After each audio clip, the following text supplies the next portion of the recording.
Moses Owajaya. So, We've got Moses, Jason. Okay. Okay. Here's what I'm actually going to do. We're going to trust that some of this material will necessarily go through a post-production phase, and so we'll have to clip out just the first probably minute of the broadcast, put in the introduction, and so on. I'm actually going to introduce all three speakers, all three panel members, in good faith that we will be able to get them on, but if not, we'll just cut out those introductions as is appropriate in a post-production phase. So let me make introductions.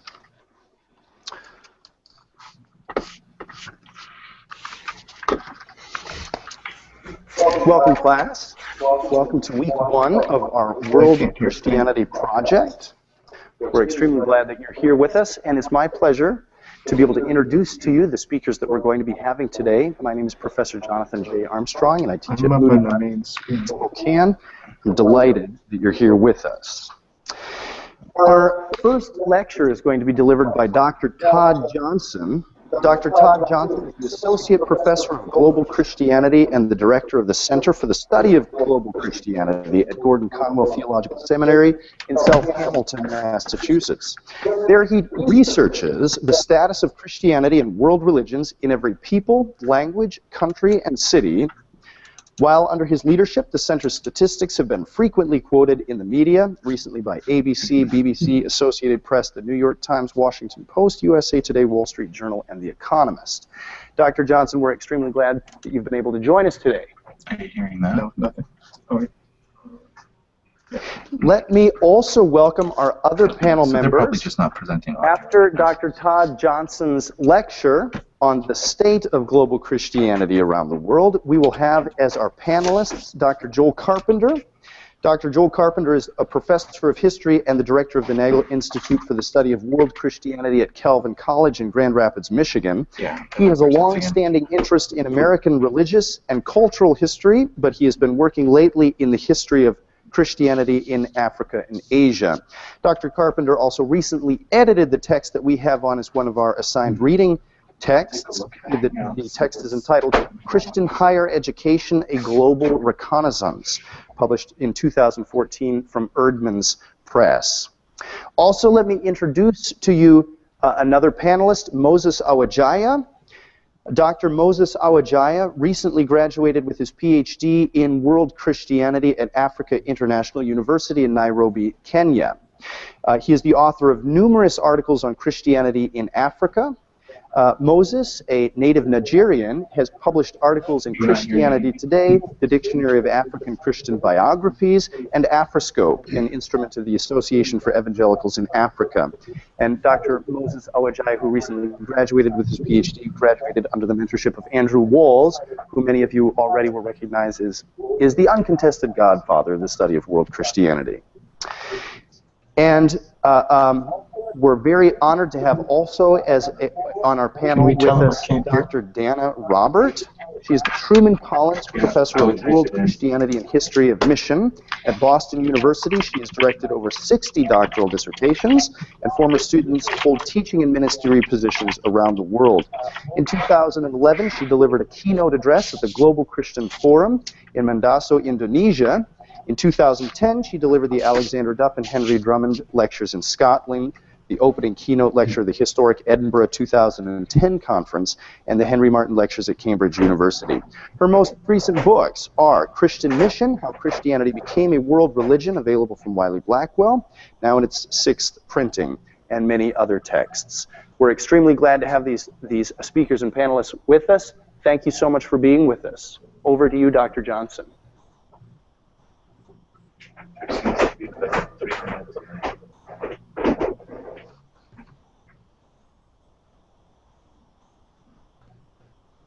Can Dr. Johnson hear me? Apparently not. Okay. Please chat Dr. Johnson and let him know to begin whenever he can, and we'll work to get my sound into the system.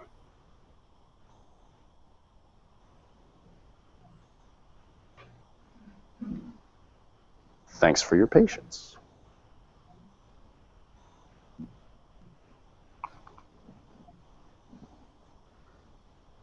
You You can also call him on a phone, perhaps, and let him know to begin at any time. You're up.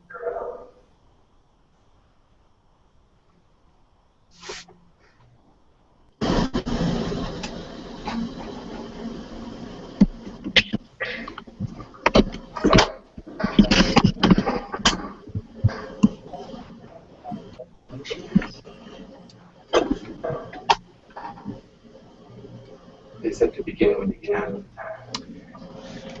Okay, I'm very pleased to be with you today. I'm going to give a short lecture on navigating global Christianity. Last year, I was invited by 600 Filipinos and Koreans to give 3 different lectures on global Christianity, global religion, and global mission. This is the first of the 3, and I've added a couple of interesting things from the other 2, so that's the context of what I want to do today. Fortunately for us, I have some really nice slides. If we can go to the next one, please. This is the Atlas of Global Christianity that our Center for the Study of Global Christianity published a few years ago. It is an atlas that was commemorating the 1910 World Missionary Conference held in Edinburgh, Scotland, and we were able then to update things a bit over the 100-year period. And I want to present to you some of the findings of this book. So let's go to the next slide. And this atlas is the first scholarly atlas to document the shift of Christianity to the global south. And you'll see from this map where Christianity is growing the fastest, actually in the present day, which would have been the year 2000 to 2010.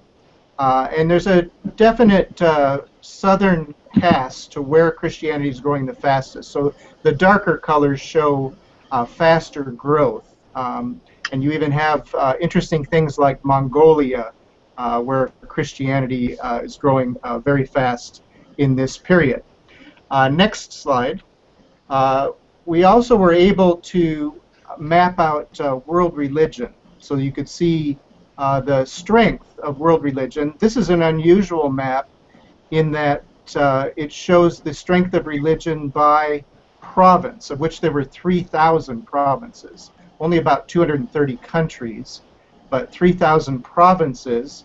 And you probably recognize the colors here. The blue is Christian, the green is Islam, pinkish color is Hinduism, orange Buddhism, and then in China there you have agnostics, which would be the non-religious, and atheists really as a separate category, but also Chinese folk religion, and then Mongolia, again, you have shamanism, which is what we refer to as ethno-religion. What's unusual about this map is that you see the relative strength of each of the majority religions in every province of the world. And this is in the year 2010. So that gives some indication of that. The next slide, we were able to put 8 pages on religious freedom around the world. This is by Brian Grimm of the Pew Forum, who's written several books, and they produced several reports on this. But Brian did a very special treatment of religious freedom for the Atlas. And here you see the darker red colors are the places where it's tougher to be a religionist of any kind. So this is a treatment of all the different religions, and this is the kind of assessment that shows the context that people of faith find themselves in all over the world. And fortunately, you can go to the Pew Forum even today and see many updates since the time of the Atlas. A lot of really good reports that you can download. So I'd recommend that to you. Next, we have the reason why it's a good idea to map religious affiliation at the provincial level. This is a country that was one country in 2010 when we published, and is now 2 countries. And some of you probably recognize this as Sudan, which is now Sudan and Southern Sudan. It's pretty easy from this map to see where the line between the two is. That is, the green color in the north is majority Muslim, and the blue color in the south here majority Christian. And there are situations all around the world where countries are made up of religions of varying strengths in different parts of the country, and that's what we were trying to do here. The next map shows us why we talk about global Christianity, and that is that in the Atlas there were 6 major traditions that were covered, probably recognizable to most of us. The Anglican tradition, the Orthodox, the Catholic, the Protestant, the Independent, and the Marginal. And this shows the relative strength of each of those around the world. And so there's some obvious things here, like Roman Catholics being very strong in Latin America, and the Orthodox in Eastern Europe and Russia. But then we have a mixture. A place like Africa, sometimes the Catholics are the most numerous, sometimes Anglicans, sometimes Protestants, sometimes the Independent Church. And this gives you some indication of how that goes. Okay, the next map shows us how to use our atlas. And I just put this in here because I think it helps to see the sort of things that we're trying to feature, at least at the continental or regional level. Part 3 of the atlas, which is really the bulk of the atlas, is made up of essays and maps and charts and tables related to Christianity in various continents and regions. And this is the Africa page here, which shows you that we are trying to contrast 1910 and 2010, the 100-year period.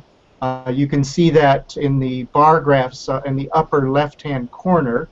I realize they're probably small, but Christianity, you could see, was only about 9% of Africa in 1910 and grew to almost half by 2010. And the brown on the top in 1910 are the tribal religionists, the ethno-religionists, and they've shrunk considerably, and now it's Christianity and Islam that dominate the religious landscape of Africa. And then you can see in your maps where Christianity is the strongest, and if we put Islam on the map, you'd see a very clear north-south divide here. So this is to help you to navigate.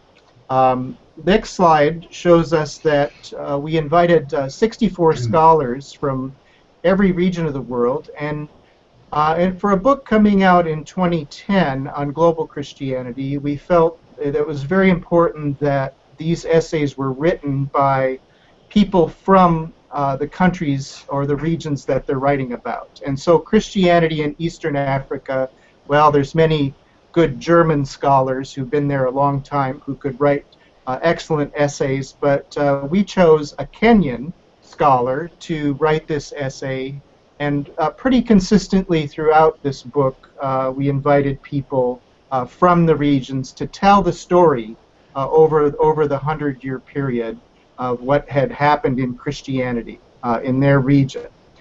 Okay, so the next slide shows that if you have an atlas, you have a CD in the back, and you can export any graph, any map, even the tables, for use in a presentation. And all of the maps and graphs that I'm using in this presentation were done using the CD that comes with every atlas. So that we feel is helpful for classroom and lecture use. Okay, so let's go to the next slide and talk about what the subject that is under study here of global Christianity. And we can see right away that we have a slight problem, and that is that Christianity is basically been about a third of the world's population throughout the last 125 years. And so in one sense, this is not very interesting. If you're in the hospital and you look over at the monitor on your left and it looks like this is probably the last thing you'll ever see. But this masks of some very important changes, which are probably the main subject of our talks today, and that is the shifting landscape of Christianity over the 100-year period. So in the next slide, we see the proportion of the world's Christians who are in Europe and who are in each of the continents, but in particular we see Europe and Northern America, 66%, almost 15%. If you add these together, you are over 80%. So many people have, of course, commented on this, that over 80% of the world's Christians 100 years ago were European and North American. This is the Western world sort of dominating the demographics of Christianity around the world. But let's watch very carefully as we switch to the next slide, and we see a profoundly different pie chart here. You'll notice that the 66% in 1910 has now shrunk to only about a quarter, about 25%, and even the 14.9% of North Americans has shrunk to 12.3%. Now, if you add 12 and 25 together, you realize you are now under 40%. So this is sort of the basic facts of the shift in global Christianity. Remember, still about a third of the world's population, but now a very different complexion, if you will, of Christianity, with Latin America, Africa, Asia taking up an increasing proportion. In fact, this looks rather evenly distributed, even though the populations of these are slightly different. It gives some indication of what we're talking about when we talk about world Christianity or global Christianity, Christianity around the world. So this is the basic facts that we might consider. Now, what does it mean? I like to go. If we go to the next slide, I like to use a Chinese designer who had moved to Berlin. She's a graphic designer, and she noticed some profound differences between German culture that she was new to and the Chinese culture that she had come from. So as a graphic designer, she designed a series of icons that in just a glance gave some indication of the difference between German and Chinese. So let's take a look at these. First of all, we have punctuality, which is the first of these slides. And we can see the Germans, who are now blue on the left, and the Chinese, who are red on the right.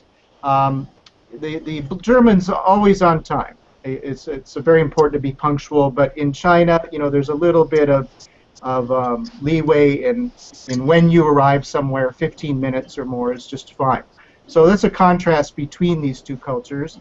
The next slide shows us the handling of problems. The Germans just walk right through the problem, and the Chinese maybe go a little bit around, not so direct. And of course, she's noticed this in everyday life there in Berlin.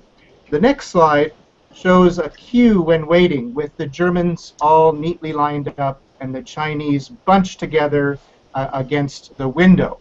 Again, showing a contrast in these two.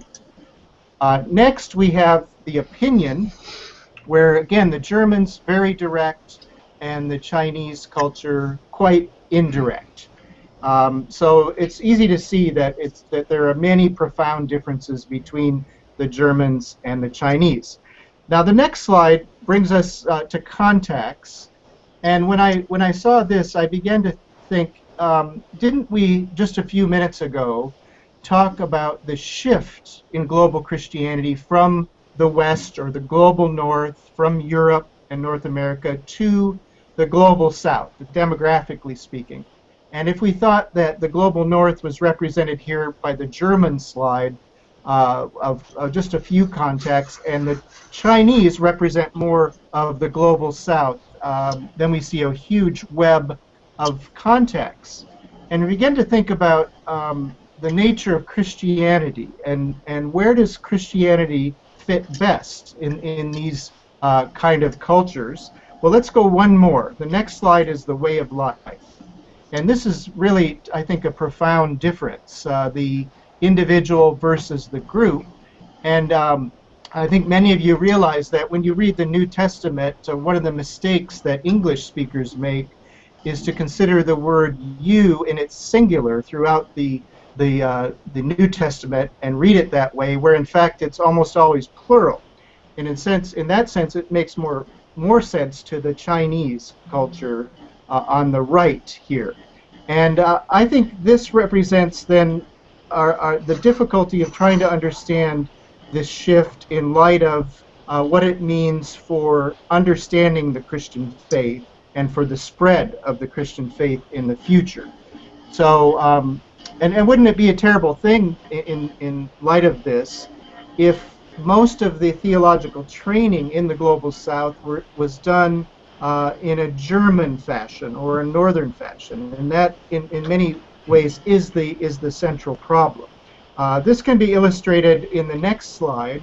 A friend of mine in Malaysia, who is Chinese, he wrote a book called Mangoes or Bananas, and the subtitle is The Quest for an Authentic Asian Theology and Missiology. And he said the problem in Asia is that Asian Christianity is largely like a banana. It's yellow on the outside but white on the inside. And what he's referring to is the theological training and the impact of Western style thinking on the Asian Christian community. But he says, wouldn't it be wonderful if Christianity in Asia was more like a mango, so that it was yellow on the outside and yellow on the inside. And that, I think, represents probably the largest theological project in world Christianity, and that is sort of de-Westernizing and recontextualizing the gospel, because I think most of us are aware of the fact that what is really special about Christianity is its ability to grow up in any culture, any language, any philosophical background, and that's really what this shift in global Christianity represents, especially on the theological level.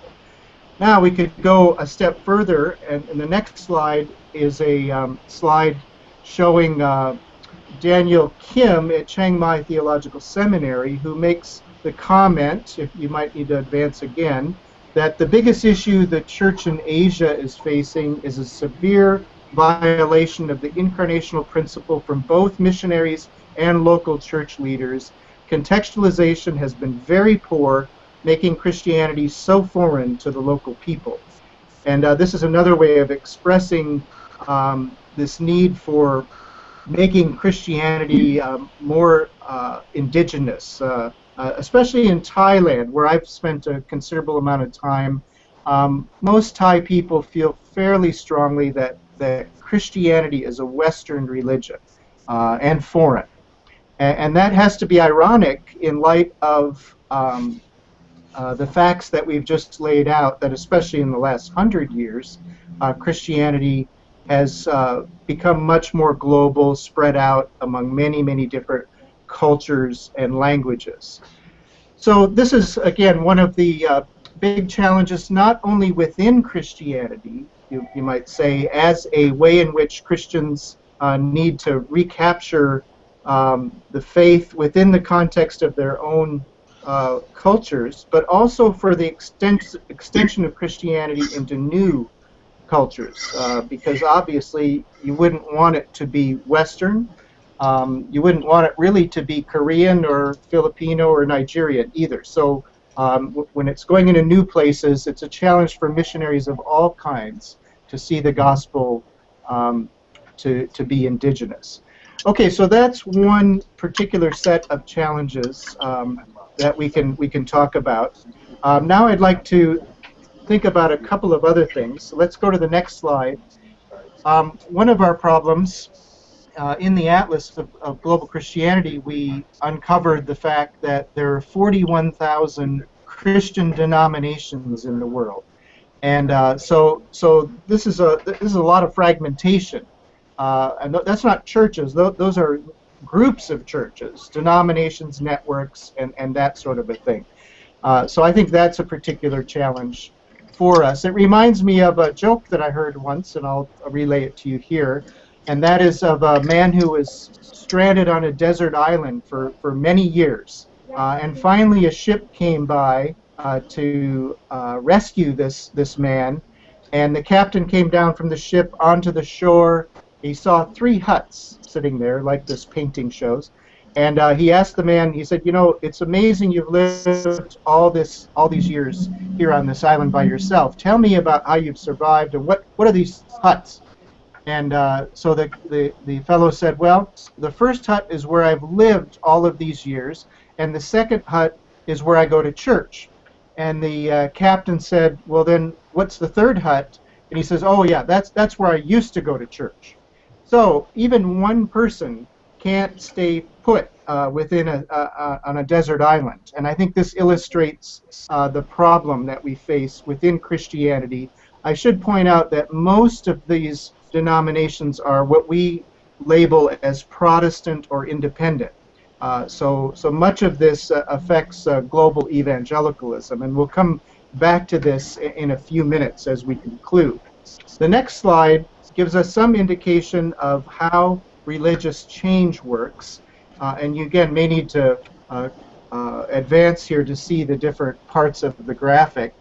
There are 6 dynamics in how a religious group grows or shrinks, and they're quite simply in 3 different sets. So the first set, if we advance, is births and deaths. So the way that you bring more people into your community is by having children, and the way you lose people is through the death, usually of older people, but it can be anybody. So those are 2 dynamics of gain and of loss. The next we're familiar with is converts to and converts from. So if people convert to your religion, then you have more people, and if they leave, then you have less. So I guess that's pretty obvious.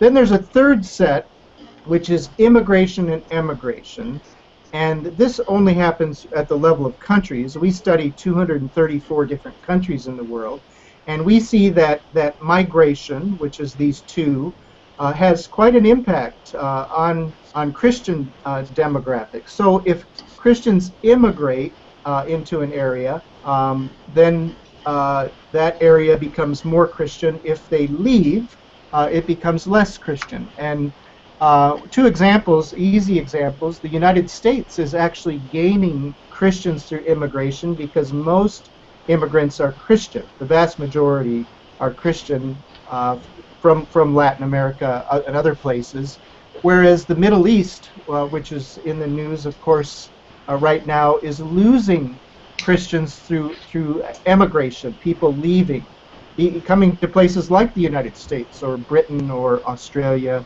or even in the surrounding countries. So these 6 dynamics are how you grow and how you shrink. Now, the next slide will show us the net gain in relation to our atlas. Going back to this again, you see up on the upper left there were 2.65 billion Christians, or in millions in the way it's shown here, and there was a net increase of 27.8 million Christians to make 2.293, almost 2.3 billion in 2010. But if we think in terms of gains and losses, you see on the in the middle there you have 45 million Christian births and 16 million converts to Christianity for 65 million new Christians. But then on the very bottom line, of course, we have the losses through Christian deaths, 21 million, and defectors, or people who've left Christianity, about 12 million a year, and then you have your total losses there. You're probably wondering, why isn't there immigration and emigration on this? Well, this is a global assessment, and until people move to other planets or whatever most people just stay on the earth. So we don't have that set of dynamics for this global analysis. Okay, let's go to the next slide. Another challenge is that Christian resources are not evenly distributed. Remember, 60% of Christians today are in the global south, which is Africa, Asia, Latin America. Here's the global north with 40% now, as we said earlier. But you can see that the global south has only 17% of all Christian annual income, and the global north has 83%. And this is a subject that is dealt with in virtually every global, even regional meeting of Christians. It's something that has to be considered. Then the next slide shows us what you probably already know, that Christians speak a multitude of languages. You might not know that Spanish is the #1 mother tongue of Christians and has been since about 1980. This is due not to Spain being some amazing place, although it probably is, but this is Latin America, Spanish in Latin America in a demographic sense. English is second. And then we have Portuguese, which again is not Portugal, but Brazil. And then we have Russian and Mandarin. Mandarin being one of the newer languages coming up from the large number of Christians in China. And then we have other languages, Tagalog and Amharic, Korean, coming up the list rapidly. Then within Christianity, if we go to the next slide, you're familiar that with large movements like evangelicalism, which is a global movement within Christianity. This is in Cape Town in 2010. 5,000 leaders get together to look at the future of evangelicalism, and this is growing in most places, but again, evangelicals are migrating and moving around all over the world. So this is an important movement to keep track of. Next slide, we have the other large movement, which is even bigger, and that's Pentecostals and Charismatics. This is about 600 million people. And by the way, back with evangelicals, I should say, depending on who's measuring and how, it's between 300 million and 550 million. But this is about 600 million, and this is made up of three parts. One is the classical Pentecostal groups like Assemblies of God. The next part is the charismatics within the mainline churches, including the Catholic Church. And the third part is all the huge independent charismatic movements, many based in Africa, the house churches in China that are charismatic, and then groups like the Vineyard and many others. So that is also a very, very large movement, growing very rapidly. Okay, next we have just a quick look at some regional trends. You can see, we mentioned this before, Africa changing from just 9% Christian in 1910 to almost half. We're getting close to half. Of course, the vast majority are in sub-Saharan Africa. In northern Africa, there's still very few Christians, except for the large Coptic Christian community in Egypt. So you're probably familiar with this. Let's go to the next slide and then talk about Western Asia, which is usually include a little bit of northern Africa to get something called the Middle East. And I think most of you, again, are aware that Christianity has been shrinking in this area, and this is the area that it has shrunk the most over the 100 years. And it may be even less than 5% Christian because of present trends, even by 2020. So this is on a lot of people's minds and will be something to consider in the years ahead. Let's move to Europe, the next slide. This is interesting because Europe includes Russia, all of Russia. This is the United Nations designation. And so you get a very strange trend here, and that is that Europe, which was 95% Christian in 1910, fell to only 75% Christian by 1970, but is expected to be 78% Christian by 2020. And hidden beneath this is the resurgence of religion in Russia, which is going against, of course, the trend of secularization in Western Europe, Northern Europe, even in Southern Europe. So we'll have to keep an eye on this, and you can look at the individual pieces to see exactly how this is progressing. Next, we have Latin America, and Latin America was largely Christian in 1910, but we have these internal movements which have grown very rapidly within Christianity, both the evangelical and what we call renewalists, who are those Pentecostal charismatics. Again, a very vibrant and large movements in Latin America. And next we have Northern America, which is experiencing, as you're again probably aware, a lot of people saying they are none when they're asked for their religious preference. Some of you also have seen this report, which says that 68% of these people believe in God, so it's not quite sure what it is that they're reporting here. Perhaps an aversion to institutional religion. It should also be noted that immigration into the United States is pushing on these numbers and, of course, adding more to the Christian side, and also through immigration of Muslims and Hindus and others. So the Northern America is becoming increasingly diverse through this. Then finally we have Oceania, which is, in a demographic sense, what happens in Australia and New Zealand dwarf the rest. But it is very interesting to study places like Vanuatu or Fiji, and these places have all seen remarkable changes in both the composition of Christians and in other religious groups that are coming in as well. So all over the world, there's really fascinating things to study. Next slide. Let me say just a word about religion in general. This is from this book, which we published last year, which is an introduction to international religious demography, which is just a short way of saying counting religionists and non-religionists around the world. Here's some quick comments. The next slide gives you some indication of where we get all of these numbers, which is often a question asked in these lectures. We have censuses with religion questions. That's about half of the countries of the world. Then ethnicity is often measured in censuses, and sometimes religion and ethnicity are very close together, like the recent influx of Somalis into the United States, most of whom, or most all of whom, are Muslims. It gives you some indication.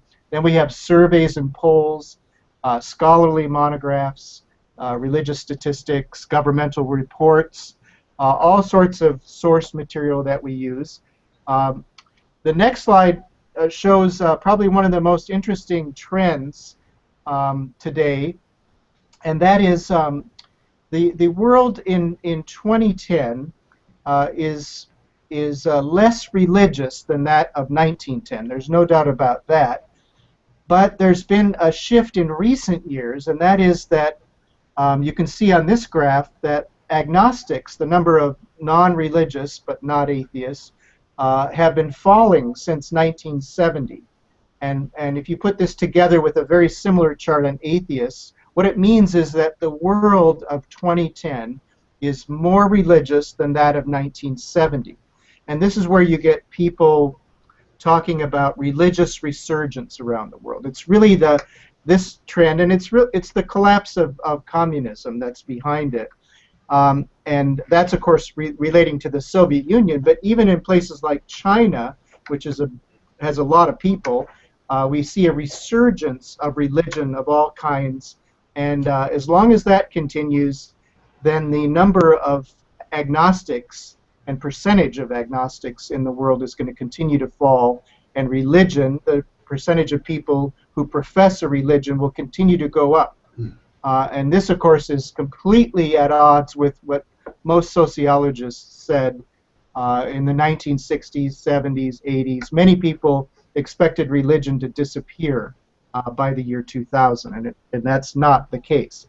Okay, the next slide shows the importance of Christianity and Islam, and that is, remarkably, Christians and Muslims together were a third of the world's population in 1800, and that has been steadily increasing in both religions, so that we together by 2100 will be 66%.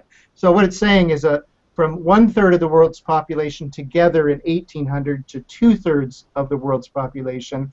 This, of course, from a demographic point of view, means this is a very important relationship to watch in the present and in the future. Okay, the next slide shows that Christians and Muslims disproportionately are out on the move as migrants. This is the Pew study. Again, that's easy to access on the web. Remember, Christians 33% of the world's population, but 49% of all migrants. And so this is another trend within global Christianity that has to be watched very closely. Next, we have a slide showing the religious diversity of Asia, and this is where Christianity is growing in the present. And you can see from this map that you have Muslims, Hindus, Buddhists, atheists, shamanists, Christians, all mixed together here on the map, and it will make it one of the most interesting places to live as a Christian, and perhaps to be a model for the rest of Christians, as we'll see in a minute. Next slide. This shows a very interesting trend. You might call this the disappearance of Christendom, and what this shows is that almost all Christians lived in a country that was 80% or more Christian back in 1900, and that has fallen now below 60%, closer to 50%, and that means that Christians are increasingly living in diverse religious and non-religious situations. Again, very important for the future. Next slide is some of our research related to Christian mission and to interfaith relations. We have shown that 86% of all Muslims, Hindus, and Buddhists do not personally know a Christian. So Christians are out of contact with these three major blocks and with others as well. And this is a very serious problem from a societal point of view and from a missiological point of view. In other words, both in society, you would hope that there would be strong friendships across the religions, and within the Christian mission, of course, it makes no sense to talk about spreading the gospel around the world when people do not even know Christians. So we think this is the biggest challenge for Christianity in the 21st century. The next slide, we go now to our response, and I'll wrap up here in a couple of minutes. What do we do about this besides spill our coffee in the shape of the earth, which was an amazing achievement? First of all, next slide is, let's talk a little bit about identification. What is your primary identification as a Christian? We talked about fragmentation as a problem within Christianity, and I think this is a pretty important question about where you place your primary identity, whether that's in a Christian denomination or even a language or a region, any of these sort of things. That would be a problem. And that reminds me of a book, the next slide, The Buddhist Case Against Treating Christianity as just a bunch of little parts, different denominations and languages and all of that. And of course that's the famous picture of the blind men who encounter the elephant, all describing it in a different way. And author of a book on Buddhism said there are not really Buddhisms because there's one elephant that is being encountered here. And I would say a similar thing with Christianity. That's important. Next slide talks a little bit, or shows us about civility as a challenge that we have. And if we go to the next slide, I'll have to tell you just one more joke that was told to me by the sociologist Peter Berger. It comes from a Christian comedian, I think in the Wheaton area, and it goes like this. Once I saw a guy on a bridge about to jump, and I said, "Don't do it." He said, "Nobody loves me." I said, "God loves you. Do you believe in God?" He said, "Yes." I said, "Are you a Christian or a Jew?" He said, "A Christian." I said, "Me too. Protestant or Catholic?" He said, "Protestant." I said, "Me too. Which franchise?" He said, "Baptist." I said, "Me too. Northern Baptist or Southern Baptist?" He said, "Northern Baptist." I said, "Me too. Northern Conservative Baptist or Northern Liberal Baptist?" He said, "Northern Conservative Baptist." I said, "Me too. Northern Conservative Baptist Great Lakes region or Northern Conservative Baptist Eastern region?" He said, "Northern Conservative Baptist Great Lakes region." I said, "Me too. Northern Conservative Baptist Great Lakes Region Council of 1879 or Northern Conservative Baptist Great Lakes Region Council of 1912. He said, "Northern Conservative Baptist Great Lakes Region Council of 1912. I said, "Die, heretic," and pushed him over. So again, the question of how important identity is within the Christian faith. Is it really that narrow? And how are we going to get along with our fellow Christians? Okay, well finally, what about cooperation? That's the next slide. And we're just going to wrap up here. The next slide after cooperation here shows all the different parts of an automobile.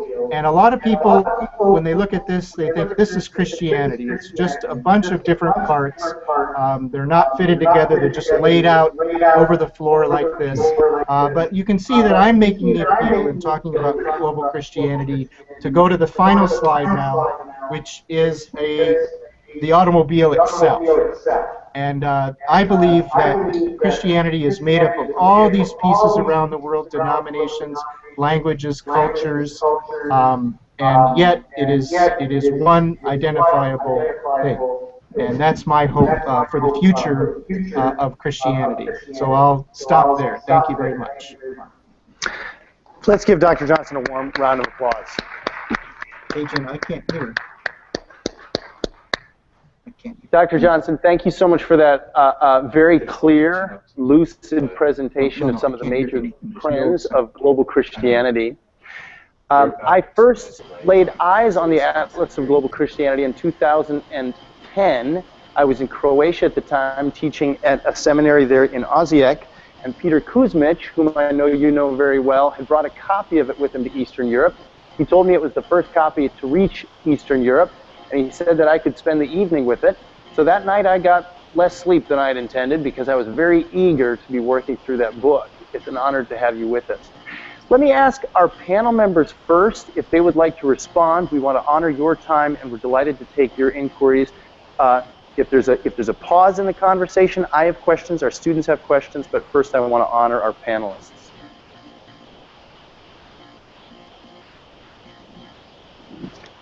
Do we have questions for Dr. Johnson or comments?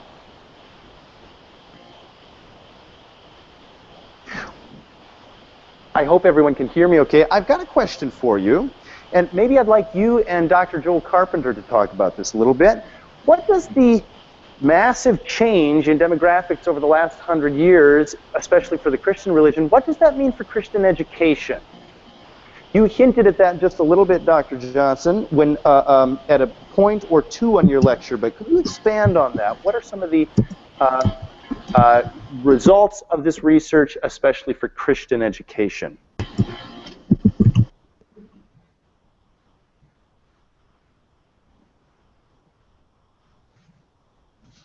Let's do a sound check.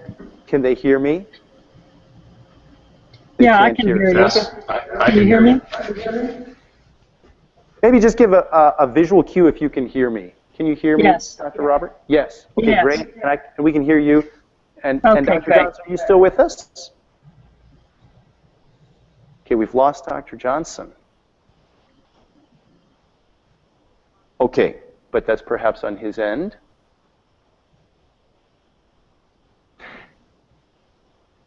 Dr. Carpenter, you've done a lot of research on a very similar topic here. Can I ask you that question while we're getting Dr. Johnson back online?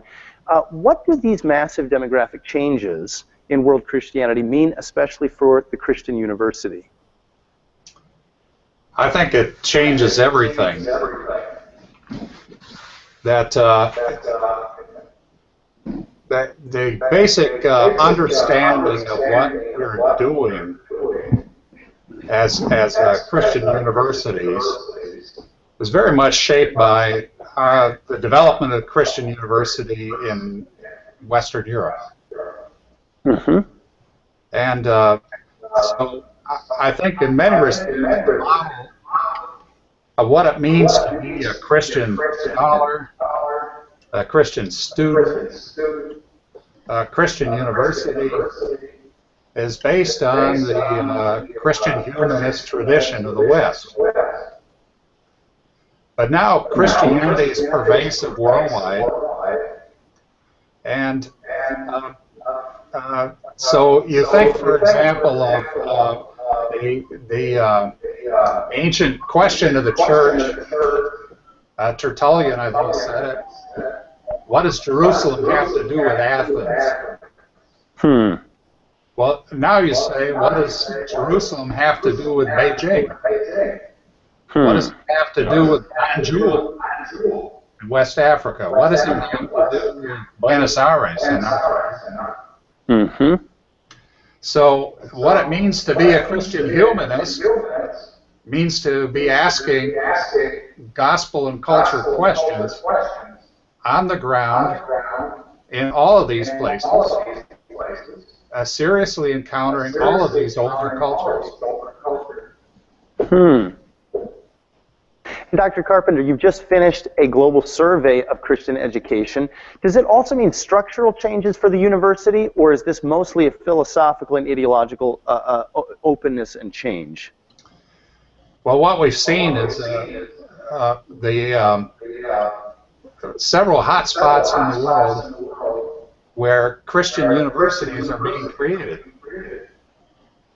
And in some other places, such as in Eastern Europe, you see the revival, the resurgence of Christian universities. I think, for example, of a Reformed Protestant university in Budapest, Karoli Gaspar University.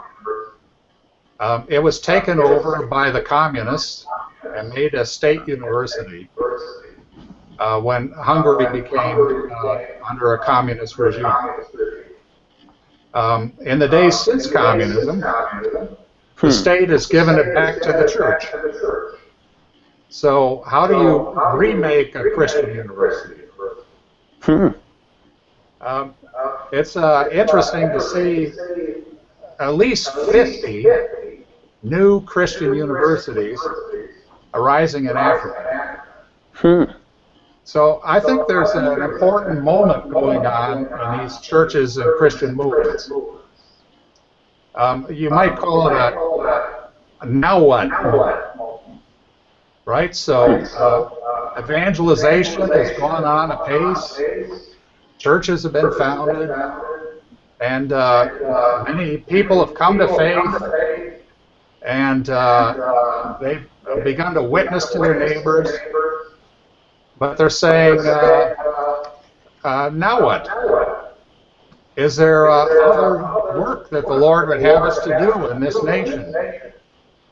And I think as they found Christian universities, they are saying, yes, the Lord wants us to engage this culture, this society, this polity, this economy, this artistic world as Christians. He wants us to help build Christianity and root it here in this place. And so Christian universities potentially are powerful for Christian cultural engagement. Thank you, Dr. Carpenter. It looks like we've got Dr. Todd Johnson back online. Dr. Robert, do you have any question that you'd like to address to Dr. Johnson? I have some comments, but I'd like to thank Dr. Johnson for the superb work that he and his teams are doing in recording and documenting the spread of Christianity worldwide.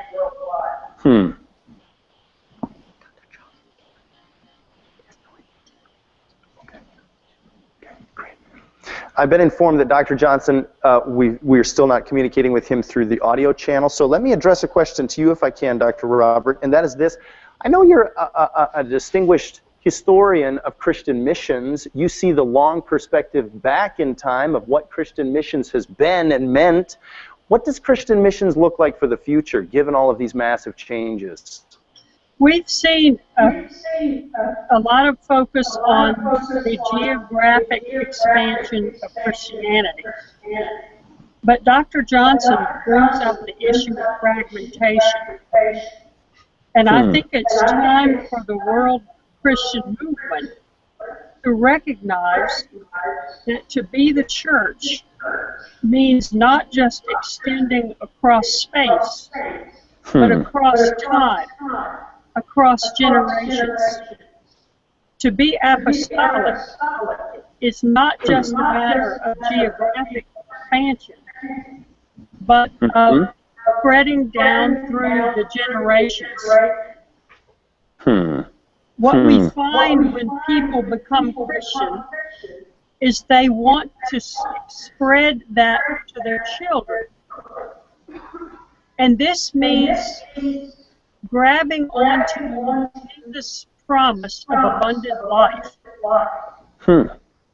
So I think we see throughout the history of Christianity that Christians focus on education, healing, sound relationships, respect for women and children. These are things that we need to discuss as the Christian movement becomes more fragmented. What does it mean to be in relationship with each other as Christians around the world? If we don't address that question, then the faith will not expand or spread from one generation to the next. So I think while I am happy to focus on the geographic aspects of world Christianity, we must think about what does it mean to go back from Jesus down into the future. Remember, the cross is both vertical and horizontal. And so going back to our roots and projecting forward across the generation means sharing praise and worship, as we see in Revelation 7, and it means working together for the things that bring abundant life. And being a moral community, as Dr. King said, that we now live in a world house. What does it mean to be common members of a world house, a family? Yeah, we just needed to restart. Thank you for that reflection. Dr. Robert and Dr. Carpenter and Dr. Johnson, Dr. Robert, you've identified their unification and closeness of relationship between Christians as something that's necessary to carry on a heritage of mission work. What would those instruments of unity be? And I'm thinking, of course, of the Christian University, but expand my imagination. What are those instruments of Christian unity today? It's very interesting how the millennial generation is driven by relationality. Where I sit in my School of Theology and University, a very high percentage of students go on study abroad programs. They are thinking of what their mission in life is as they're being formed in their careers and vocations. So I think another vehicle we should be examining is what does it mean to have cross-cultural relationships coming out of our educational experiences, coming out of our church identities.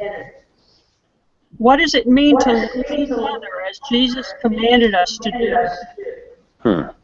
So in that sense, the Christian educational institution is often a place where that kind of reaching out and focus on loving relationships potentially could start. Thank you for that. Dr. Carpenter, what are the instruments of Christian unity? If that is one of the larger tasks on the missiological table, how do we do that? Well, I think that's one of the big challenges of our time. And I think especially the United States. Yeah, the U.S. is increasingly a magnet for world Christianity. And that's due to immigration. Every kind of Christianity in the world, practically, is here in the United States. I'll just give you the example of Grand Rapids quickly. So here we are in upper Midwest. The census says it's the whitest part of the country. But we have a remarkable assembly of new congregations.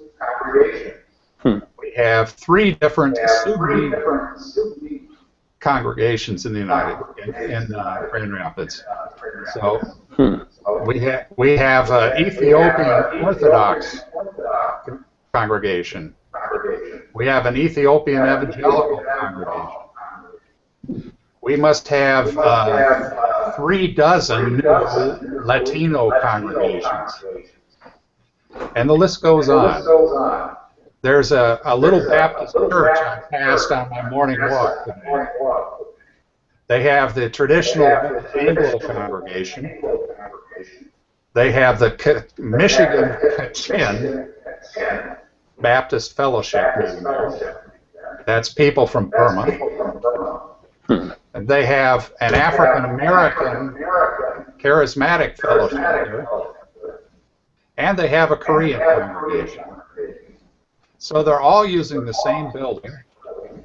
And the challenge is this anything more than parallel play? What's the quality of fellowship there?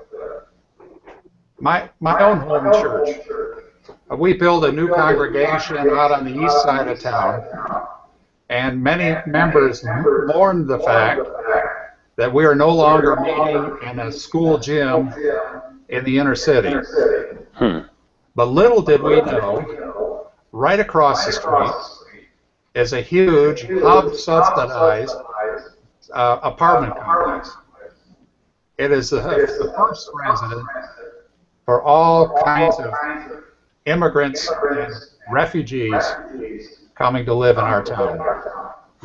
And our church timidly at first started to build relationships, started teaching English as a second language, joined the Refugee Support Network, and it has totally transformed the church. So we have people from 20 different nations in our church, and it has made for practical fellowship and ministry that was unimaginable before.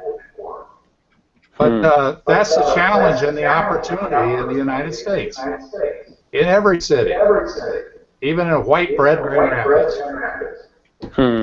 So you want to think about mission work, you don't have to travel very far. And just as a sidelight, we have missionaries coming to Grand Rapids. A man down the street on my block, he and his wife were from the Dominican Republic, and they founded 6 Adventist congregations in Grand Rapids. So those are the opportunities for fellowship, these national and ethnic lines. They're practical and they're local. That's beautiful. Thank you for that reflection. Can I get confirmation whether Dr. Johnson can participate? Great. We've got Dr. Johnson with us again. Dr. Robert, Dr. Carpenter, if you'd like to speak directly to him. Wonderful.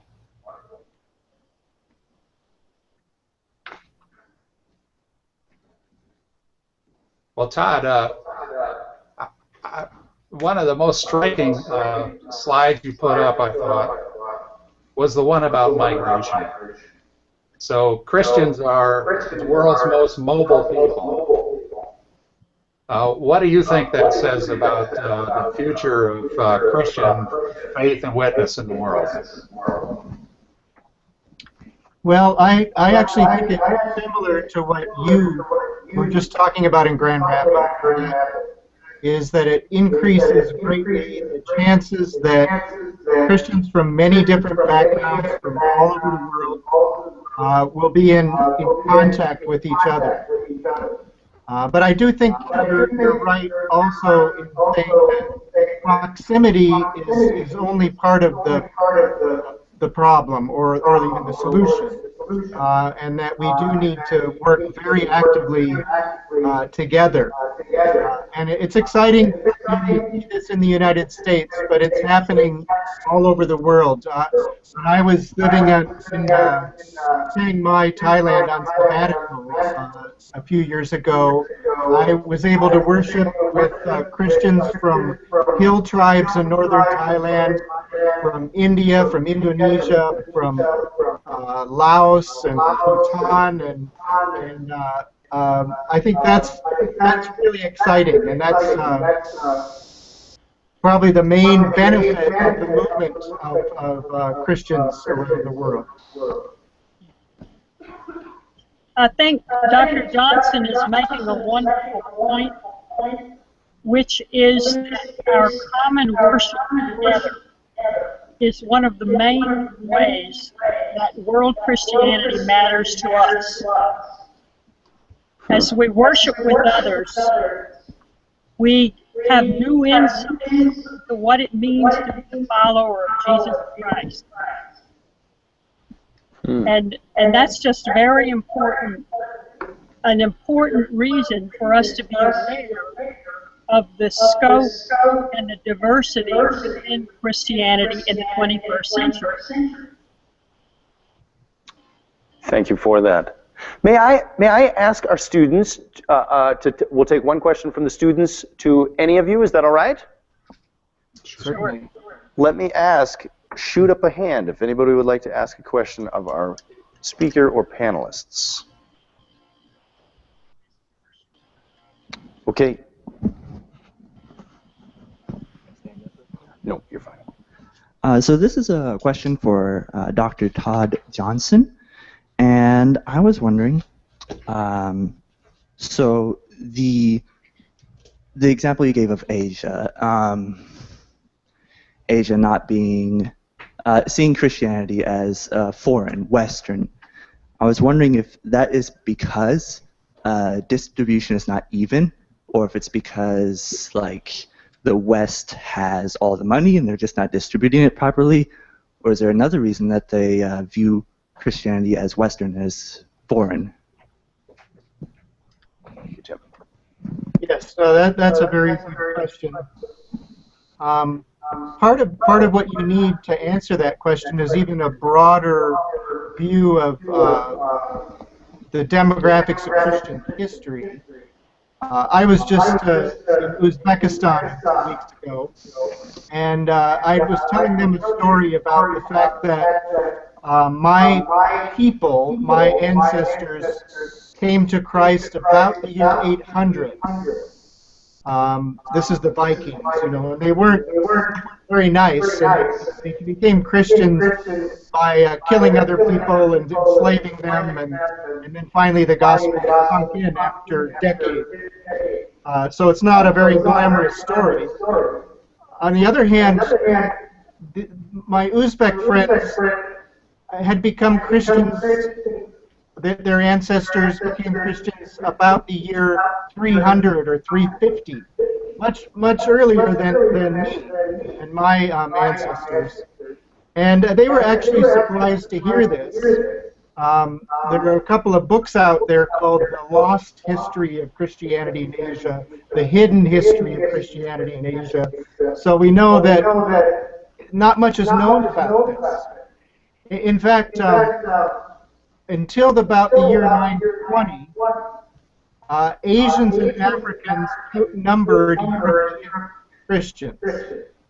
So if we go that far back, almost 1,000 years of Asian and African Christianity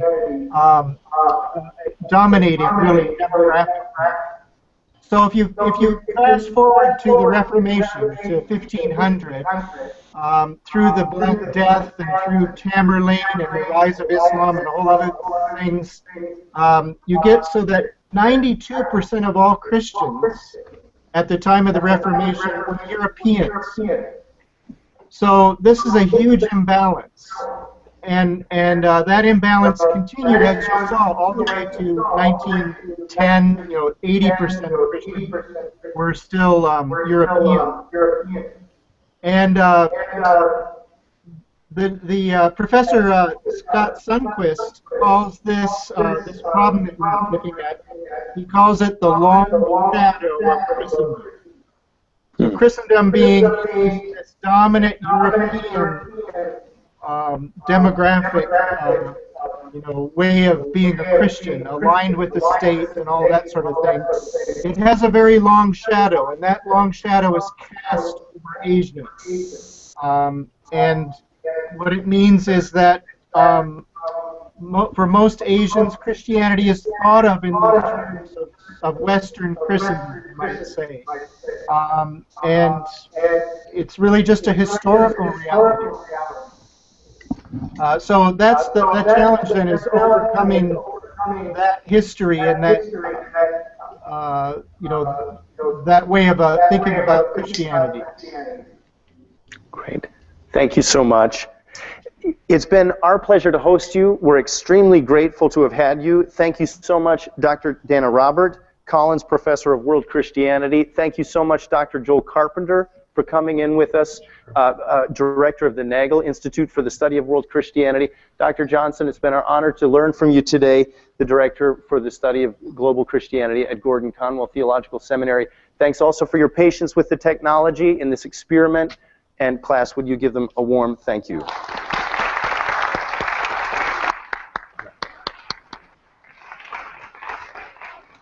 Thank you so much. Thank you.